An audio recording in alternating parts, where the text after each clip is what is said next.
Kapwa nagulat sina Kobe Paras at Kailin Alcantara sa posting nila noong Martes. Sabi kasi ni Kobe sa caption ng picture na nakayakap si Kailin sa kanya, "Save the date for a special reveal, 9/25/24." And nag-comment doon si Andre Paras ng suit and tie right at nang urot din si Sam YG sa comment niyang nakasave na paps. Parang lumalabas tuloy na magpapakasal na sina Kobe at Kailin. Sa post naman ni Kylie ng picture nila ni Kobe na tila inaayos niya ang coat ng kanyang rumored boyfriend, sinabi niyang together with him, special announcement 9/25/24. Tuwang-tuwa naman ang mga fans na kilig-kiligan sa sinasabing relasyon nila, Kylie at Kobe.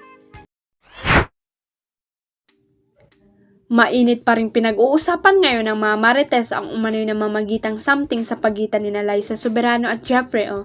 Kalat na ang mga litrato at video ni Liza kasama ang dating business partner ni James Reid na si Jeffrey na kuha raw sa Singapore.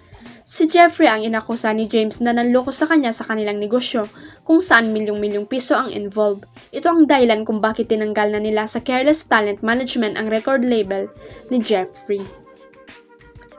Ang kumakalat na chika ngayon, umalis daw si Liza sa Careless ni James bilang talent dahil umano sa relasyon nila ni Jeffrey.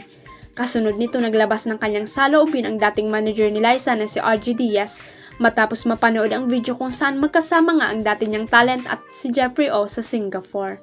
Sa episode ng Showbiz Update nitong Lunes, September 23, sinabi ni OG na happy siya na makitang masaya si Liza. Basta makita nating happy si Liza, edi okay na tayo dapat doon kasi nga yung mga fans lang naman talaga ang nakahuli ng shoot na yon. Natatakpan pala ng babaeng nagbibideo si Jeffrey simulang payag ng talent manager at online host.